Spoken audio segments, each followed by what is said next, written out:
Oh boy, welcome to another edition of Close a Business. This is RC. And I'm Juliana. Crazy, huh? What a week. I got so many questions. You have questions? I have questions. We're going to get through like the things that we're going to talk about just because I have questions. I don't understand some of the things that are going on. This is why we have to close a business, because we bring to each other's attention things that we both need to know. And then we're going to discuss it because we need to be on sync on what's going on. But I've got questions. You do? I do. So we bring everybody in at the end of the day. People always ask us how this works, how we know what we know. And we sit down at the end of each day and say, did you? And then insert conversation here. So we decided to just bring you guys in so you get to hang out with us. They're important data points. There are things that are happening that we feel that, you know, our brothers and sisters in Christ, they need to understand what's going on, right? Somebody said to me, oh, you lean right. And I was like, no, I don't lean right. I don't lean left. I lean truth. Everything is about the truth. My degree is in forensic psychology. I just want the data points. Give me the data points. Don't give me bastardized data points. Don't give me somebody's opinion about something. No, I want to know what is fact. Right. Right. And I want to make sure that our people understand what those, data points are, those facts are, because we all have to be educated about what's going on around us. You make a great point. I mean, the core of Sherlock is a business. We're a research business. And our job is to call balls and strikes. Yep. Right. And so regardless of what it is, a ball's a ball, a strike's a strike. And if you don't have that, then truth becomes objective. So whenever I have I come into information, I always go, did you understand it? Can you explain this to me? He's always really good at just being able to bounce things off of. So, okay. So there are major things that you want to talk about. And I'm just like, I don't know enough about it. So I'm going to be asking you questions. So other people who are not as smart as you are can follow along. Like I'm going to be able to follow along. Oh boy. Because you're a great teacher. Oh, thank you. You're welcome. Thank you. No pressure. So we jump in? Yes, we shall. So this has been in the stream of consciousness today as I go full on. So let me bring up the big board here. Interesting story. This is from Gizmodo. So you take it with the grain of salt that you need to take it with, but the headline caught my attention. The SEC, that's a Security and Exchange Commission. That is the group that is supposed to protect you from bad actors and investments, but all they really do is just collect money and act like they did something, and then they use that money for whatever they want. So the story is that the SEC dropped charges against a Chinese billionaire. Apparently, it coincided with him putting $30 million into Trump's World Financial Group, his crypto thing. So all of a sudden, the SEC drops these charges. And this guy comes on and does handshake emojis on X. So this guy's backstory, let me try to expand this here. Let's do. I think I got that as big as I can. Yeah. All right. There we go. So this guy's story. Did you need your glasses? No, I'm fine. You can borrow mine. I'm fine. So the backstory on this guy is, if you'll remember, there's a piece of artwork that was a banana taped to a wall. Okay. Oh my Lord. So this is the guy that bought it. And after he bought it and the check cleared, he ate it. Okay. So that's the guy. This is like money laundering? Well, I mean, yeah, if you go down the Hunter Biden route, it's like all his artwork made a lot of money. But I mean, we have a very famous friend who's very famous. He's an artist, and he said this is how they launder money. It's like, draw a big circle, and all of a sudden, it's worth a couple $1 million. It's like, what? Yeah, the pricing or the value of art is objective. Okay, whatever. Therefore, it can be worth whatever someone will pay for it, and there's your money laundering. It's kind of like how Congress does with when they can't get something through the legal means, they just create NGOs, non-government organizations. They funnel money there, and then it comes back to them. So this already smells bad. Right. Okay, so good. Okay, so this guy did the banana and duct tape thing, and then he ate it. So he owns several companies. And what the SEC said that he did is they said he used his companies to wash trade securities. So people are like, what? Okay, fair enough, because that's a complicated thing, right? What he's doing is he's buying security shares, whatever, from one company and then immediately buying them with another. So he's basically running a version of a pump and dump scheme. Wait a minute. So he's using one of the other to be able to pay? To buy. So to buy? He's inflating value rapidly and making it look like it's worth more than it is. He also paid for celebrity endorsements and didn't disclose them. Is this kind of like an unethical way of inflating the numbers like bots to your social media. Like it's not really true. So he's adding all this inflation and then he's going to go, hey, we're going to make all this extra money because I did this thing behind the closed doors. Right. So one of the ways you do this, and we're seeing this with the pump and dumps now. So just as an aside, and I didn't pull up the article, Trump took his money off the table with Trump coin today or yesterday. They pulled a bunch of money off the table and now it's obviously tanked. Okay. Pump and dump. Meme coin, pump and dump. You had the pump, and then so you know it's at the top when the people they're holding all of them start to sell. So all the little people are the ones that get. That is a pump and dump scheme. Wow. Live with themselves. Well, they get the money. I mean, they're just like, they're They don't about the care. money. They don't care. They're like, well, we didn't really tell people that they should or shouldn't. We just said, hey, this is a thing. And if you like it, you think it's funny, go ahead. Javier Milei, the president of Argentina right now, is right. Yeah, he's wrapped up in this. A lot of people are asking questions because a lot of people got taken for a ride on that thing. And they're asking, what did he know when? And did he actually promote? Because at first he said, oh, no, I didn't promote it. I just mentioned it. But it sure looked like he was promoting it as a good thing. So Trump had a coin. Melania had a coin too, right? Correct. And they came out. This was a cause for concern. Those meme coins came out a couple of days before Inauguration Day. And so the Trump coin comes out, then the very next day, the Melania coin comes out. And they both obviously spike but then you wonder, okay, so there's nothing behind them.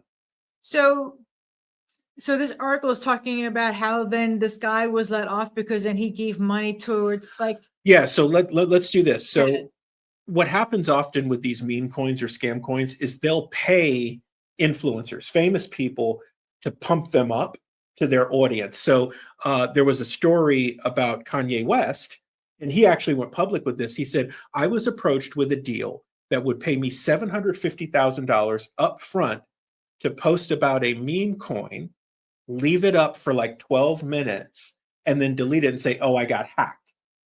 And then when people bought it, he would get paid another $1.25 million for it, and then everybody would just go broke, right? So you can see like Lindsay Lohan, Jake Paul, the fighter, promoter guy, rappers,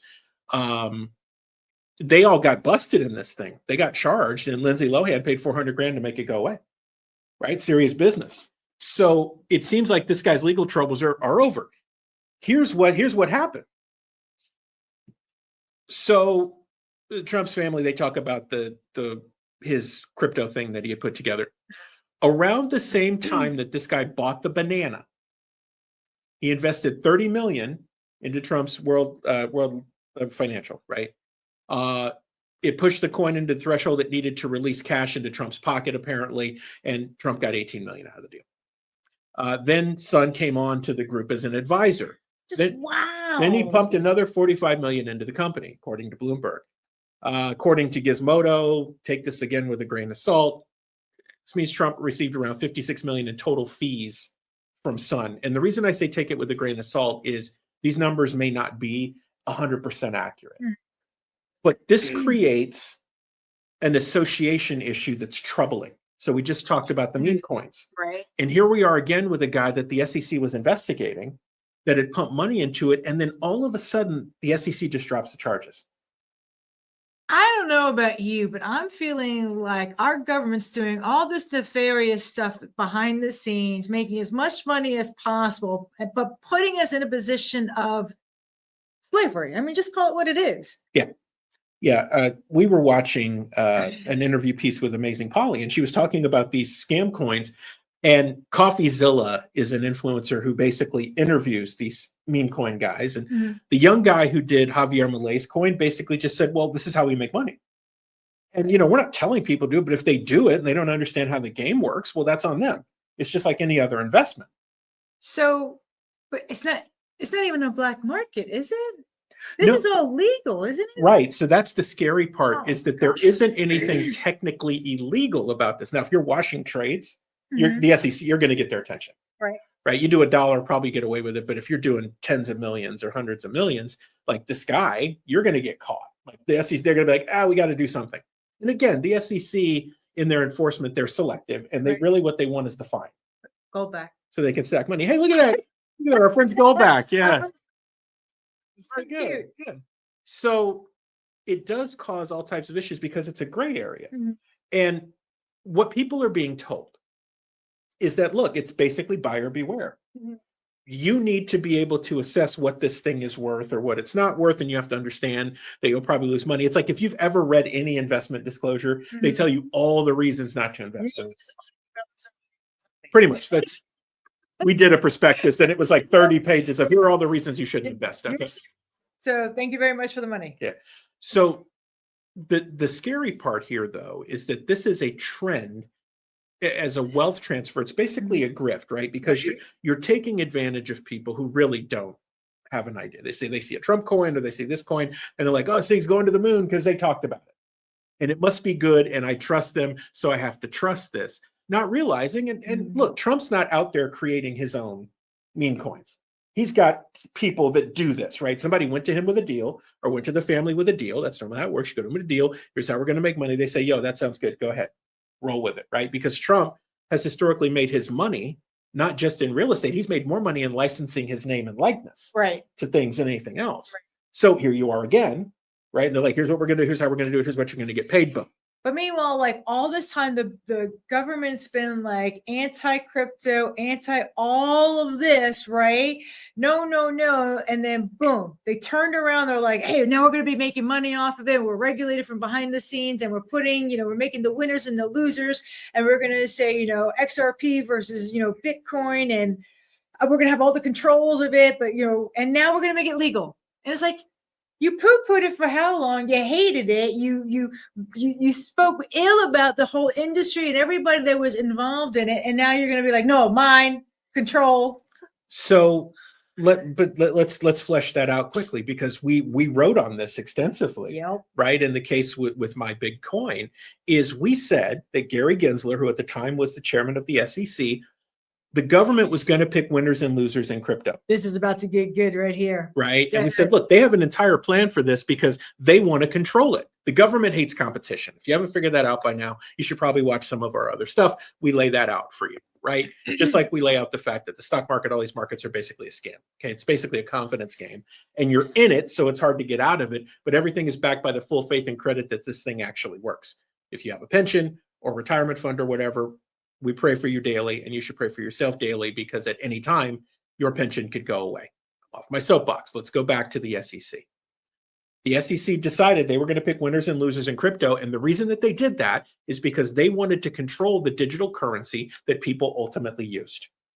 So fast forward to today, you're seeing a consolidation of these things. The government is funneling it down. And right now it looks like Ripple or XRP is really kind of their go-to. Now, if you go back a couple of years, and we had a private conversation with a very high profile attorney who told us probably about 2.5 years ago that Ripple was going to win their case. It was in the courts, in the court system against the government, and they were going to be the coin of choice. Okay. Centralized as opposed to decentralized. Which is Bitcoin. Yeah, right. Bitcoin is decentralized. These cryptos, and you should watch our episode of the Watchman Brief with CJ Constantinos of People's Reserve. He breaks this down beautifully. Yes, he does.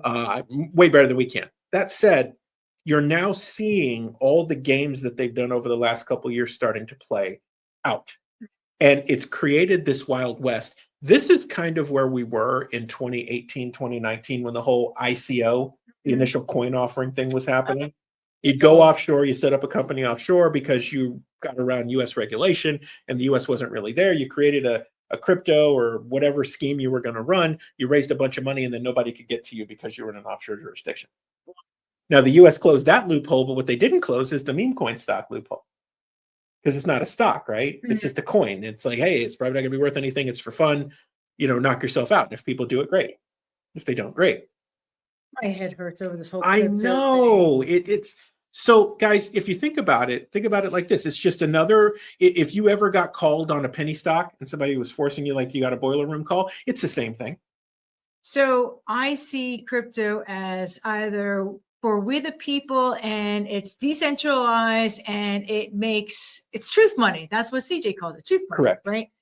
Or it's an XRP Ripple, centralized, tokenized slavery.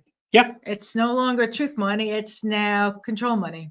So with where the US is today, with all the debt and everything, as we'll land the plane on this topic, because this gets people always get fired up, right?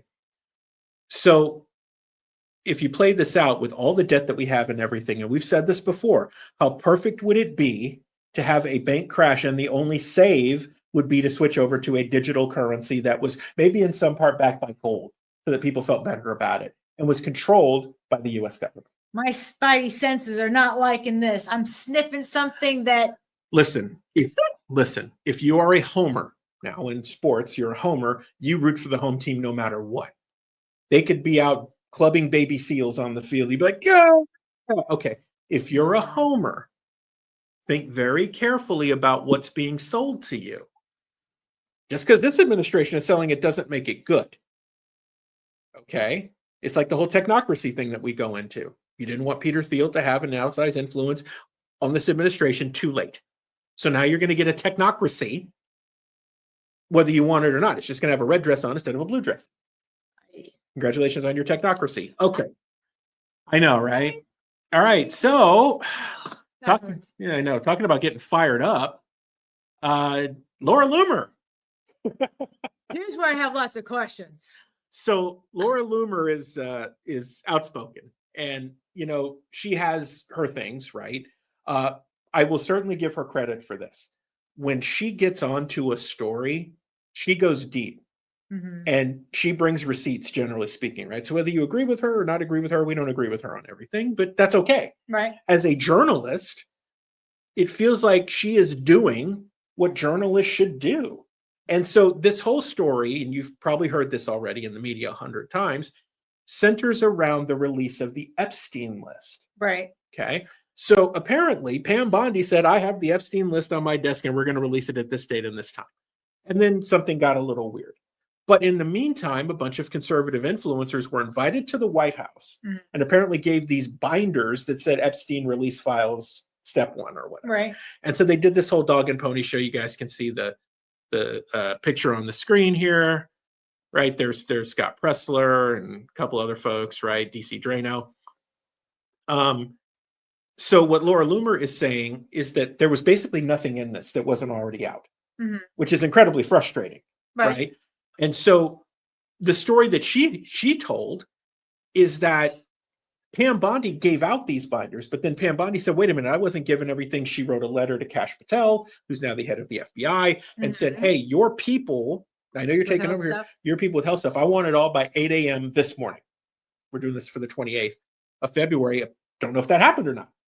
We still don't have an answer. But there was this dog and pony show, okay, with pictures and everything. Now, Laura Loomer is saying that basically they set up this thing, and so you can see she's like, smile, everyone. We're going to gatekeep information about pedophiles from the public and laugh in your face while we do it. Yikes! Trust us, we're the media now. Okay, so Mike Cernovich, questionable, said, hey, what actually happened, there was something else going on at the White House, and when we walked out, there was a cadre of cameras taking pictures, and that's how that happened. This wasn't a photo op designed for this. Now, that's debatable, right? So as we go through, right? So somebody asked, why wasn't Laura Loomer given an Epstein binder? I don't want a binder. I want the morons on the right to wake up and admit that the files of this nature need to be released in an open source portal with full transparency. She makes a great point here. Yes, she does. All of the information as unredacted as possible. And I say as unredacted as possible because some of the victims, you want to redact names and addresses and stuff to protect them, right? But this stuff should have been released on a public portal to everyone at exactly the same time. If you want to be transparent, you can't do this. We had gatekeepers before that we complained about in the media, and we talked about not being a homer. Just because these people are on your side, you can't be okay with this, right? And that's what she's saying. They're trying to figure out how they're going to, keep all the names out that they don't want to have out. Because the fact of the matter is that, how many people in our own Congress, Senate, the House, all of them, which ones? When they start rattling off all the people and all the criminal acts that they've done, and you go through our own government, they're all there. You can't tell me that they're not part of what's happening. You just can't. Right. You know, and as far as I'm concerned, I would love to see everything in a good way implode with truth. Mhm. Because that's exactly what's going to happen when the real truth comes out. And that's why That's we're right. seeing they're not giving all the information. Who is it really going to hurt? And by degrees of separation, who other people are going to get hurt because of one person? Right. And, somebody said, thanks for not compromising your integrity. She said, I'll never do that. I don't have loyalty to the Republican Party. Her loyalty was for Trump. But I want to key on this line where she says, I don't have a loyalty to the Republican Party. The Republican Party feels like it doesn't have a loyalty to conservatism.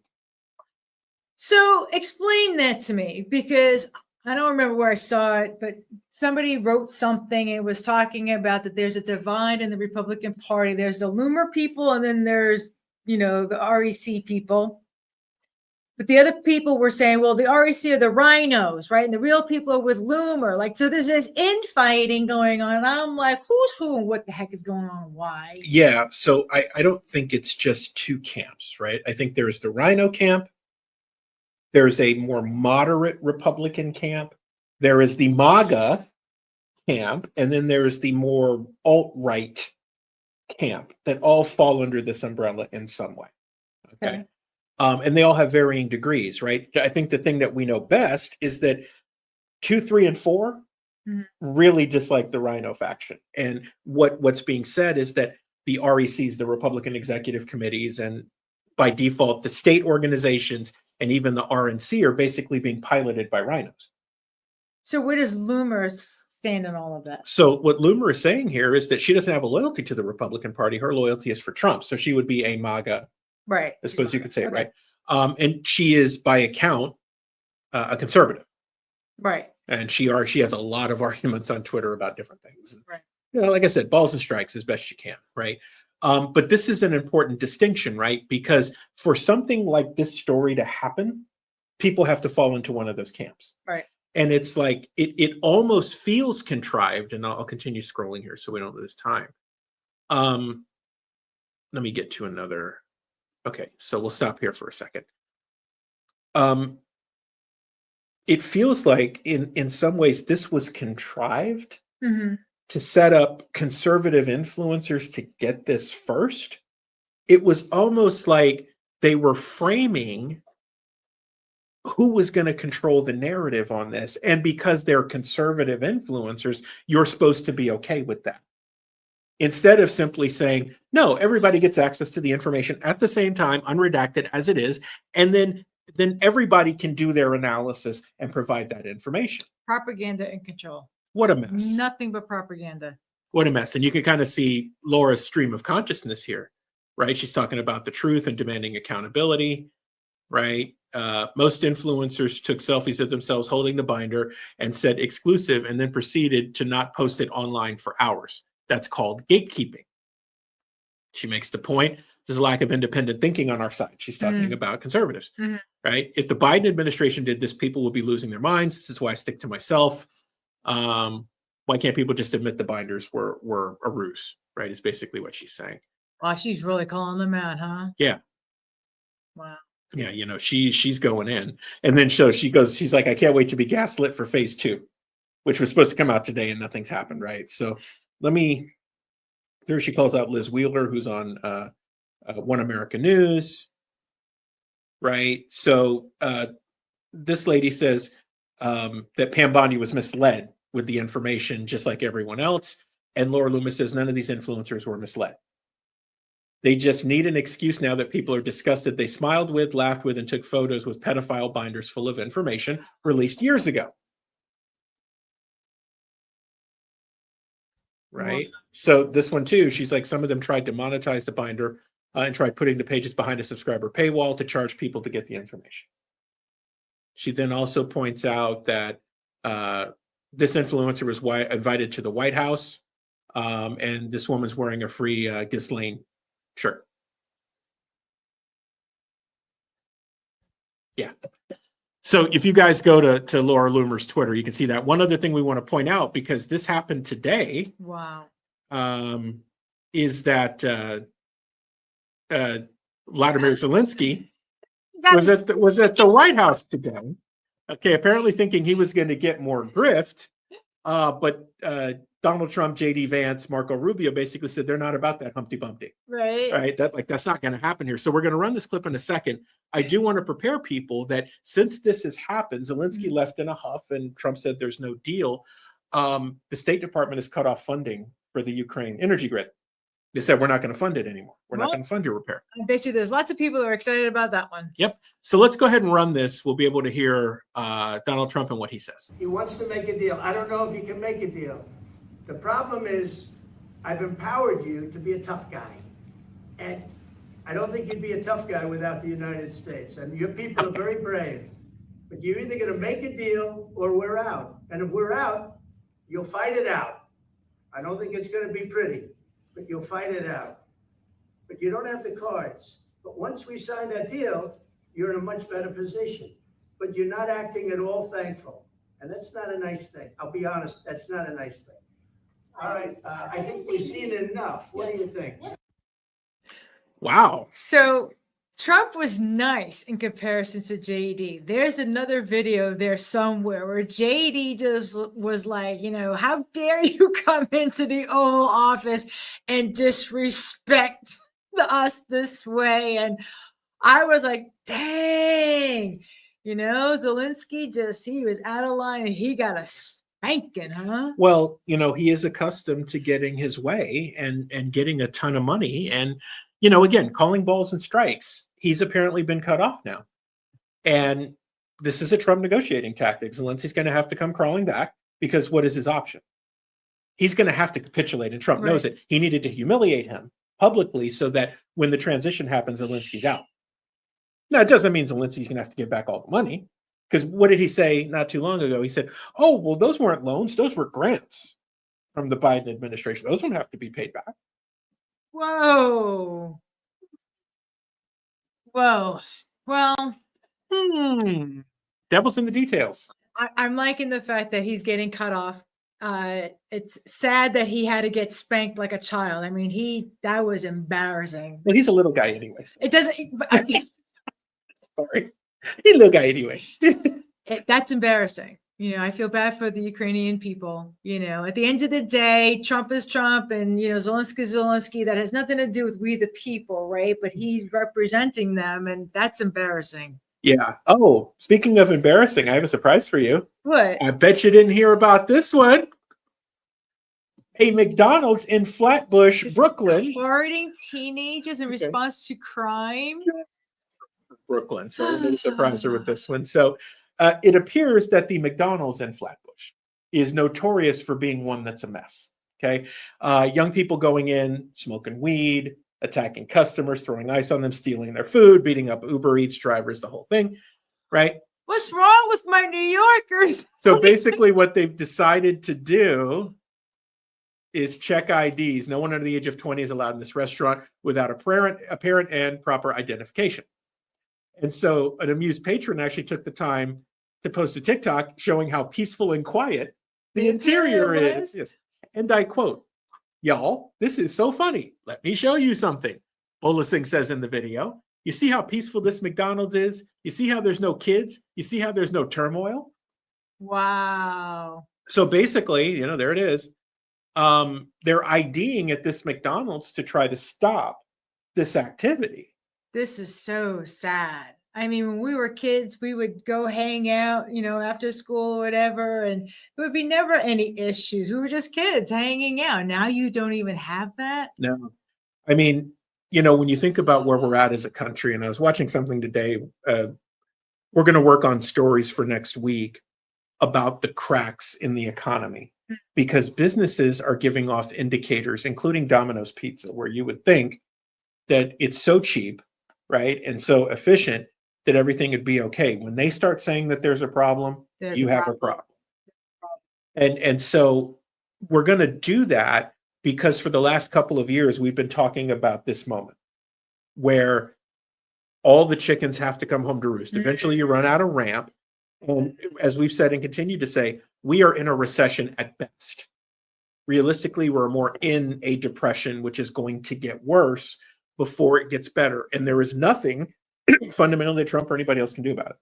because we're so far down the road. It's like you got to deal with the flu. You got to sweat it out. You got to throw up, and then you'll feel better after a couple of days. In this case, it's going to be longer, but this is real, right? And a symptom of that is where society goes. How does this happen? What starts something like this? Why do we see all these videos of people attacking each other, whether it's drive-through lines or in these places or in any other places for that matter? This is on long time happening, way back when you take the father out of the home, because it's the father that always is the one, that would set the tone for what was happening with the kids. Correct.